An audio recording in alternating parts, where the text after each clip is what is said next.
Olá, eu vou ler e comentar hoje o artigo de título Substituição do alimento vivo por dietas formuladas na larvicultura de peixes marinhos, artigo de autoria de Chantal Carrou e José Zambonino, pesquisadores do Laboratório de Nutrição de Peixes do IFREMER, na França. Esse artigo ele foi publicado na GA em 2002.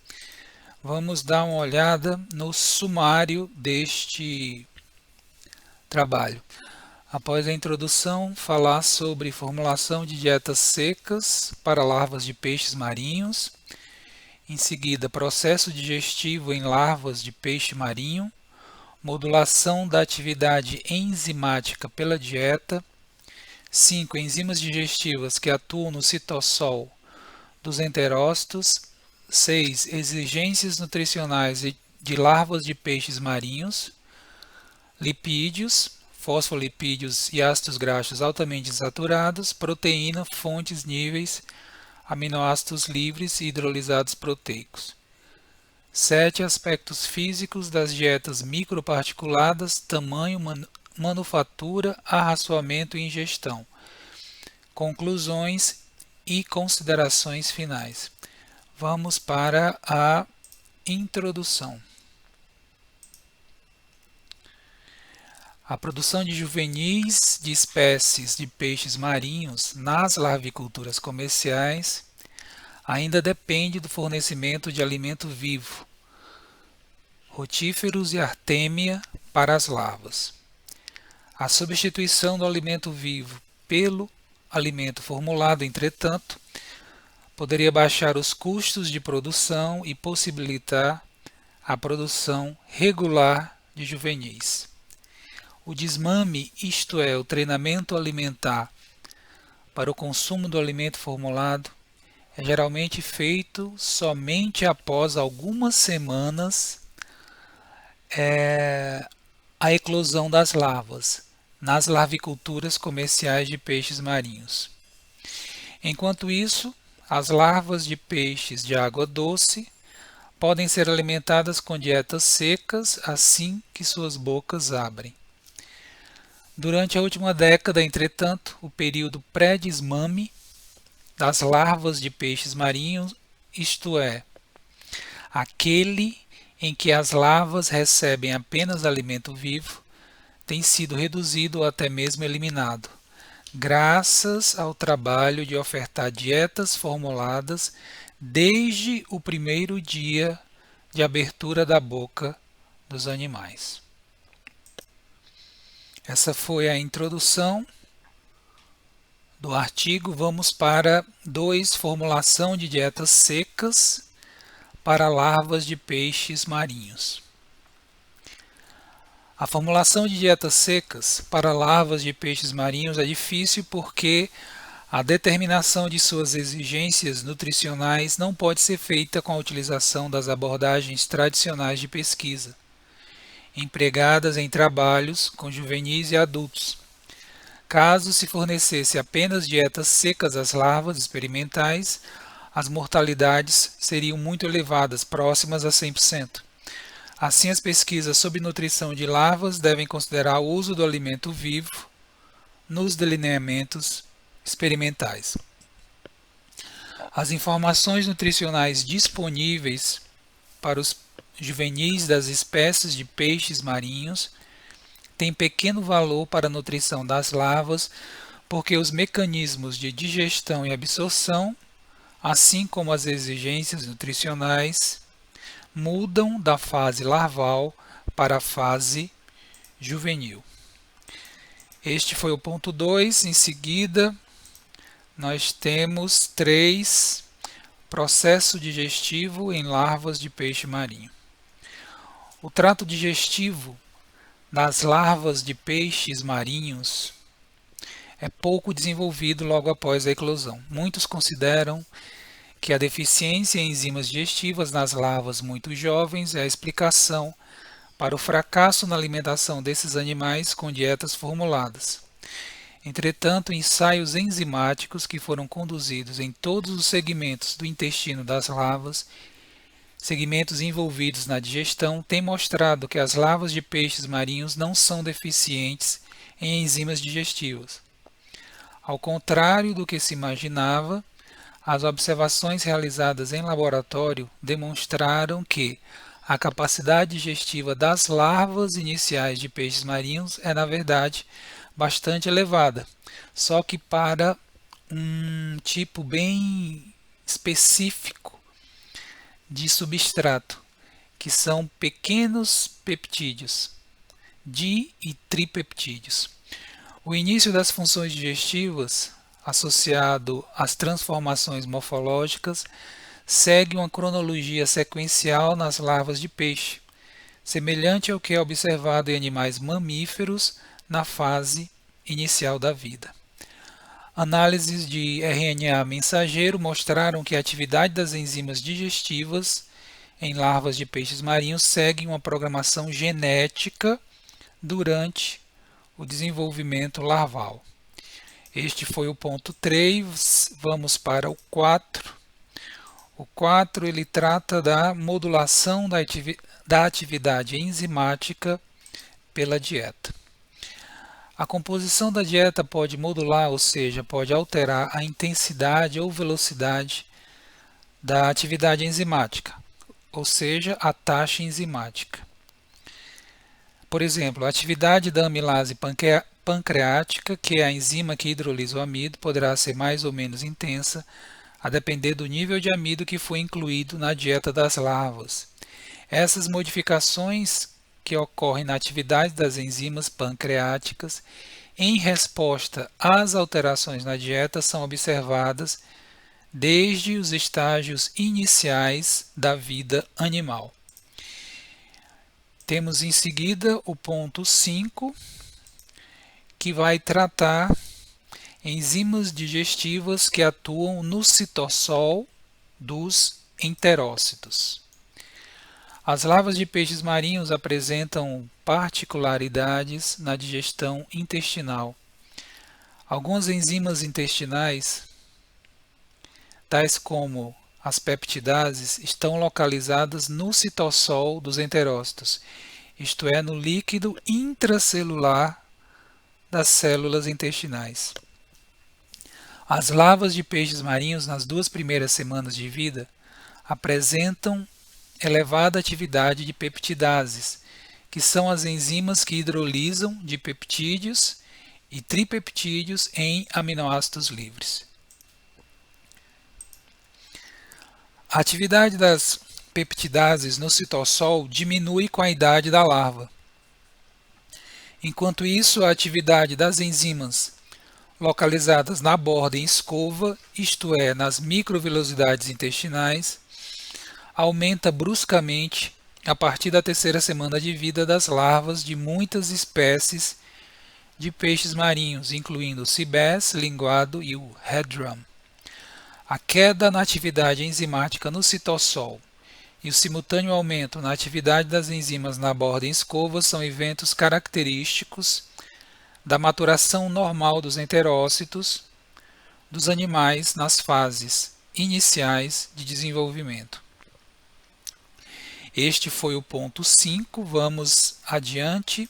Temos agora o 6, que vai tratar exigências nutricionais de larvas de peixes marinhos. Vamos ver. As alterações que se verificam no sistema digestivo durante o desenvolvimento larval sugerem que existem diferenças significativas entre as exigências nutricionais das larvas e dos juvenis de peixes marinhos. De fato, a mesma dieta que promove bom crescimento de juvenis conduz a resultados ruins de sobrevivência e crescimento larval.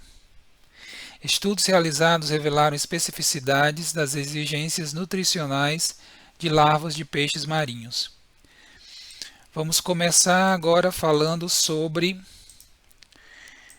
fosfolipídios e ácidos graxos.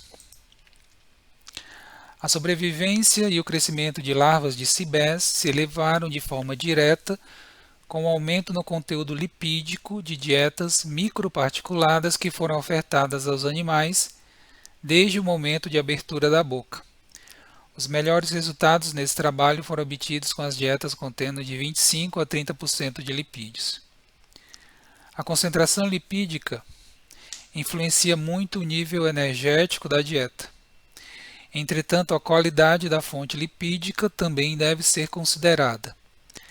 A presença de fosfolipídios é fundamental. As exigências das larvas por fosfolipídios são maiores que a dos juvenis. Fontes adequadas de fosfolipídios para dietas formuladas de larvas de peixes marinhos são a lecitina de soja e ova de peixe. Os níveis de fosfolipídios na dieta afetam não somente a sobrevivência e o crescimento larval, mas também a formação esquelética desses animais.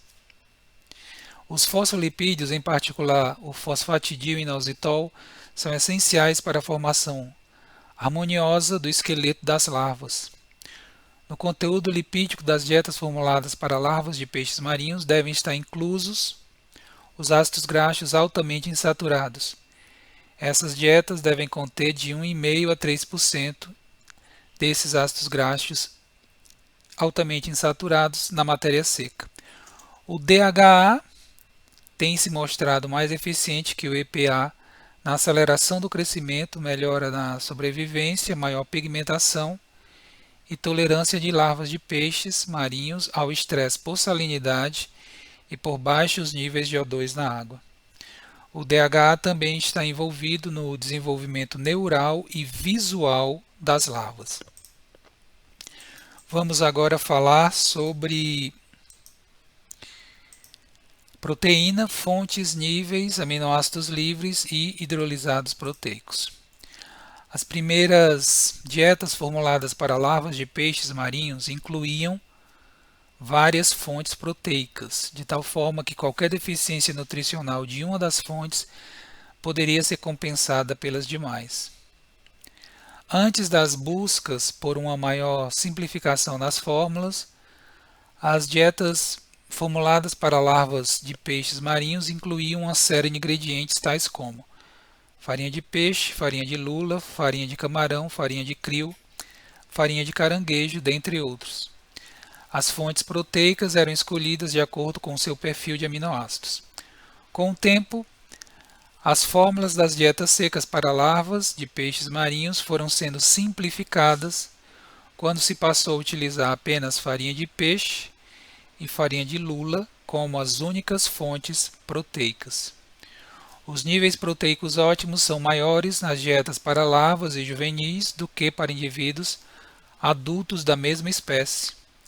Essa diferença é atribuída à alta taxa de crescimento e à maior utilização da proteína como fonte energética pelas larvas. A melhor taxa de crescimento larval foi observada para as dietas com 50% de proteína. Um crescimento larval ligeiramente menor foi observado para as dietas com 60% de proteína. A estrutura molecular ou a complexidade da proteína também deve ser levada em consideração, já que vem a ser um fator determinante para o sucesso da digestão. Considera-se que as larvas de peixes marinhos necessitam de um suprimento alimentar de aminoácidos livres nas fases iniciais do seu desenvolvimento. O estômago das larvas de peixes marinhos não está maduro nas fases iniciais, não havendo a produção de ácido clorídrico nem a secreção de pepsina. Com isso, a proteína ingerida na dieta não pode ser desnaturada. Os aminoácidos livres seriam mais eficientemente absorvidos do que aqueles provenientes das proteínas. Entretanto, a incorporação de uma mistura de aminoácidos livres em 10% a uma dieta à base de farinha de peixe não foi capaz de melhorar a sobrevivência e o crescimento de larvas de cibés quando comparado às larvas alimentadas com a dieta de mesma concentração proteica, mas que continha apenas fontes proteicas naturais. Os hidrolisados proteicos são considerados boas fontes proteicas para larvas de peixe desde muito tempo, por serem ricos em dipeptídeos e tripeptídeos. A substituição de 20% da fonte proteica da dieta por hidrolisado de farinha de peixe resultou na melhora dos principais parâmetros da lavicultura do CIBES: sobrevivência, crescimento e formação do esqueleto. A grande concentração de peptídeos nos hidrolisados pode explicar a intensa atividade de peptidases do citossol, que é observada em larvas de peixes marinhos alimentadas com dietas contendo esse ingrediente. Já nos juvenis, como a atividade específica das peptidases do citossol diminui, os hidrolisados proteicos perdem eficiência como alimentos para o crescimento animal. Vamos em frente, vamos agora para o ponto 7, falar sobre aspectos físicos das dietas microparticuladas. Começando com tamanho e manufatura. As dietas formuladas devem ser preparadas como micropartículas que possuam um diâmetro apropriado ao tamanho da boca das larvas. Os tamanhos das dietas formuladas que foram utilizadas em nossos experimentos lá na Ifremer, na França, com larvas de CIBES no laboratório de nutrição de peixes foram as seguintes: 50 a 125 micrômetros para as primeiras 2 semanas após a eclosão, 125 a 200 micrômetros para os dias 14 a 25, 200 a 400 micrômetros para os dias 25 a 40. A composição da dieta formulada deve ser homogênea. Para isso, os ingredientes devem ser incorporados como farinhas muito finas. A farinha de peixe comercial, por exemplo, deverá ser triturada e peneirada antes de ser incluída nas micropartículas. A lixiviação de nutrientes para a água é um dos problemas para o desenvolvimento de dietas formuladas que sejam adequadas para as larvas de peixes marinhos. As micropartículas deverão ser hidroestáveis, palatáveis e digestíveis. As dietas formuladas para larvas podem ser desintegradas ou ser preparadas a partir de diferentes tecnologias, sendo a microencapsulação uma das principais. Vamos falar agora sobre arraçoamento e ingestão. As dietas formuladas devem ser fornecidas às larvas em excesso às larvas. Os estágios larvais iniciais de peixes marinhos possuem movimentação limitada. As micropartículas deverão ser capturadas pelas larvas durante seu movimento descendente na coluna d'água. Em muitas espécies, as larvas de peixes marinhos exibem um comportamento de captura, e essas larvas são capazes de ingerir micropartículas inertes mesmo logo após a eclosão. A taxa de ingestão de larvas de sea bream aumentou de 0,5 a 3 microgramas por larva por hora na primeira semana de alimentação para 18 a 25 microgramas por larva por hora com 20 dias de idade. Nesse trabalho, os autores concluíram que as larvas de sea bream ingeriram microcápsulas de alimento vivo em taxas similares. Este foi o trabalho. Vamos para as conclusões. Pesquisas básicas realizadas sobre o desenvolvimento larval das enzimas digestivas têm produzido conhecimentos essenciais para a formulação de dietas microparticuladas para larvas de peixes marinhos, assim como para o atendimento de suas exigências nutricionais. Atualmente, dietas formuladas para larvas de peixes marinhos já são uma realidade. Além disso, avanços significativos nessa área são esperados para um futuro breve. Vamos para as considerações finais. A substituição do alimento vivo pelo alimento formulado pode baixar os custos de produção e possibilitar a produção regular de juvenis de peixes marinhos. Existe um grande interesse nessa substituição do alimento vivo pelo alimento inerte, porque o valor nutricional do alimento vivo é muito variável, tem problema de contaminação e alto custo também desse alimento. O período pré-desmame das larvas de peixes marinhos, isto é, aquele em que as larvas recebem apenas alimento vivo, tem sido reduzido graças ao trabalho de ofertar dietas formuladas desde o primeiro dia de abertura da boca. Ao invés de esperar um tempo para começar a fornecer o alimento inerte, a estratégia atual é desde o início, desde a abertura da boca, já ofertar para as larvas a ração seca, a ração formulada, porque, como foi discutido no trabalho, a atividade digestiva ela é modulada pela dieta, ou seja, ela é afetada pelo alimento disponível para a larva. Se você já fornece o alimento seco desde o início, você já vai modulando o sistema digestivo da larva no sentido de digerir e aproveitar aqueles nutrientes. As observações realizadas no INFREMER, que é o Instituto de Pesquisa da França, demonstraram que a capacidade digestiva das larvas jovens de peixes marinhos é bastante elevada para dipeptídeos e tripeptídeos. As larvas iniciais não têm digestão ácida, têm apenas uma incipiente digestão alcalina intestinal, não tem digestão de pepsina estomacal, desnaturação pelo ácido clorídrico, tem apenas digestão de tripsina intestinal, mas ainda incipiente.